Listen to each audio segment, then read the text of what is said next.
Jangan lama-lama simpan dosa. Mazmur 32 ayat yang pertama sampai ayatnya yang kelima. Kebahagiaan orang yang diampuni dosanya. Dari Daud, nyanyian pengajaran. Berbahagialah orang yang diampuni pelanggarannya, yang dosanya ditutupi. Berbahagialah manusia yang kesalahannya tidak diperhitungkan Tuhan dan yang tidak berjiwa penipu. Selama aku berdiam diri, tulang-tulangku menjadi lesu karena aku mengeluh sepanjang hari. Sebab siang malam tanganmu menekan aku dengan berat, sumsumku menjadi kering seperti oleh teriknya musim panas. Dosaku kuberitahukan kepadamu dan kesalahanku tidaklah kusembunyikan. Aku berkata, aku akan mengaku kepada Tuhan pelanggaran-pelanggaranku, dan Engkau mengampuni kesalahan karena dosaku. Bapak Ibu Saudara yang dikasihi oleh Tuhan Yesus Kristus, firman ini ditulis oleh Raja Daud. Kalau kita belajar tentang perjalanan kehidupan Raja Daud, kita akan menemukan bahwa Raja Daud adalah pribadi yang sangat luar biasa. Dia adalah penyembah yang luar biasa. Dia adalah seorang pemuji yang luar biasa. Bahkan dia adalah orang yang diberi gelar oleh Tuhan, yang berkenan di hati Tuhan. Tapi ada begitu banyak hal-hal yang baik dalam kehidupan Daud. Tapi Daud pun juga adalah manusia yang tidak luput dari dosa. Ada satu dosa yang pernah dilakukan oleh Daud, dan itu sungguh-sungguh menyakiti hati Tuhan. Mazmur ini tidak menulis apa dosa yang diperbuat oleh Daud, tapi saya bisa mengambil kesimpulan bahwa yang Daud lakukan adalah ketika dia mengambil Batsheba adalah istri daripada Uria. Dia mengambil, dia menidurinya, kemudian Batsheba hamil dan akhirnya melahirkan seorang anak. Tapi ketika anak itu dilahirkan, maka Tuhan segera membunuh anak tersebut. Ketika Daud menyimpan dosa, maka sebagai orang yang benar, orang yang sudah ada di dalam Tuhan, saya percaya bahwa kita pun juga sama seperti Daud. Hati nurani kita sudah dibersihkan, sudah dimurnikan. Ada roh Tuhan, ada roh kudus dalam kehidupan kita. Sehingga saya yakin bahwa orang benar, dia tidak akan lama-lama menyimpan dosa. Sekali lagi saya katakan bahwa orang benar tidak lama-lama menyimpan dosa. Nah, bagaimana caranya atau langkah yang harus kita tempuh atau kita ambil untuk kita bisa mengalami atau mendapat pengampunan dari Tuhan? Yang pertama, Alkitab mencatat dari teks ini adalah kita harus mengaku dosa kita. Yang pertama adalah kita harus mengaku dosa kita. Kalau kita jadi orang benar, saya yakin bahwa hati nurani kita seperti alarm. Ketika ada dosa dan kesalahan yang kita perbuat, saya yakin bahwa alarm itu pasti nyala, pasti berbunyi untuk mengingatkan kita supaya kita segera cepat-cepat mengaku dosa ataupun juga kesalahan kita. Kenapa saudara?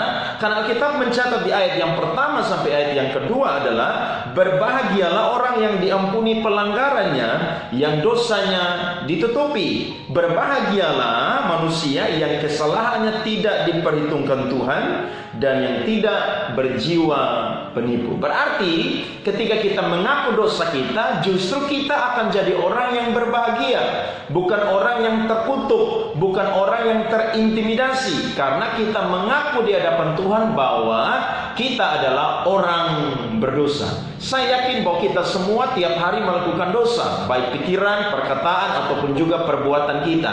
Tapi sebagai orang percaya, orang benar, dosa bukan lagi kebiasaan kita. Dosa tidak membuat kita nyaman. Tapi sebagai orang benar, saya yakin bahwa kadang-kadang ada dosa yang sengaja maupun juga yang tidak sengaja yang kita perbuat. Tapi Allah kita, Tuhan Yesus Kristus sangat baik sehingga Dia mati bagi kita, Dia sudah menebus kita.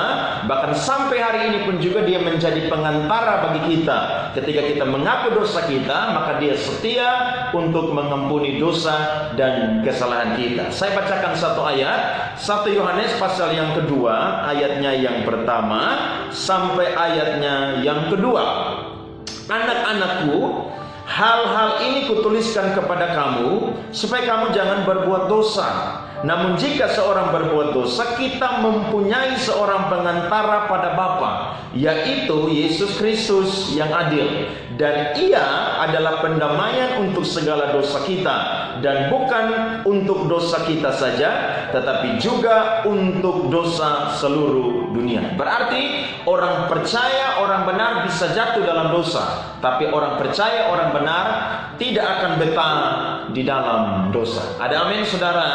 Dan yang kedua, apa langkah yang harus kita lakukan untuk kita cepat-cepat mengaku dosa kita kepada Tuhan dan kita memperoleh pengampunan? Yang kedua adalah kita akan mendapatkan sesuatu anugerah daripada Tuhan, yakni pertobatan.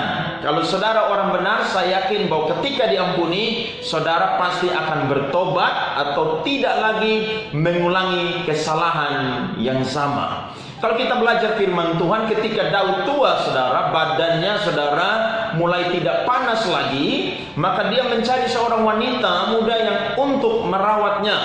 Dan Alkitab mencatat, saudara, ada wanita cantik yang dibawa kepada Daud sehingga Daud tidak menyentuhnya. Ketika Daud muda, Daud pernah meniduri Batsheba, tapi ketika dia tua, walaupun dia dilayani oleh seorang perempuan muda, dia tidak lagi menjamah perempuan ini. Berarti Daud ketika melakukan dosa, dia mengaku di hadapan Tuhan, dia mendapatkan rahmat Tuhan, maka dia berjanji bahwa dia tidak akan mengulangi kesalahan yang sama lagi. Bapak ibu saudara yang dikasihi oleh Tuhan Yesus Kristus, kita perlu bertobat. Ketika kita bertobat, maka kita tidak akan pernah suka lagi atau ingin lagi melakukan kesalahan yang sama. Kesalahan yang dulu adalah cermin bagi kita untuk kita bisa melihat diri kita, supaya kita bisa berjanji bahwa kita jangan mengulangi kesalahan yang sama lagi. Saya ingat sebuah kisah dalam perjanjian lama, ketika kelaparan terjadi hampir di seluruh dunia.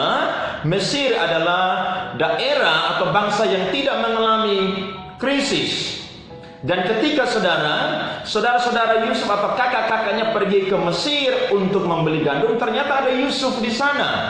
Dan ketika Yusuf melihat mereka, maka Yusuf mengenal mereka. Dan apa yang Yusuf perbuat, saudara?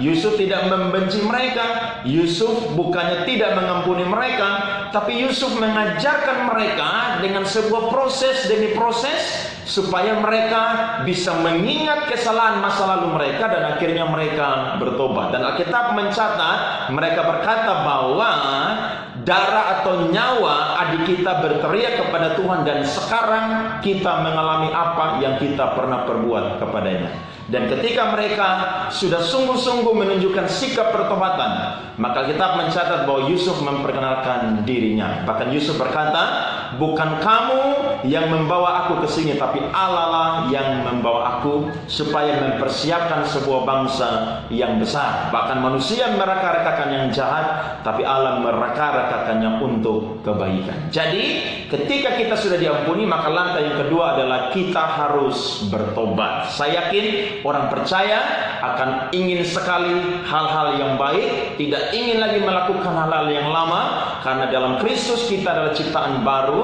yang lama sudah berlalu dan sesungguhnya yang baru sudah datang. Saya berdoa dan saya rindu kita semua bertumbuh dalam Tuhan. Kalau ada dosa yang kita perbuat kepada Tuhan, apalagi kepada sesama juga, cepat-cepat minta ampun kepada Tuhan. Dia Allah yang penuh dengan kasih, dan Alkitab mencatat ayatnya yang kelima bagian C, dan engkau mengampuni kesalahan karena dosaku.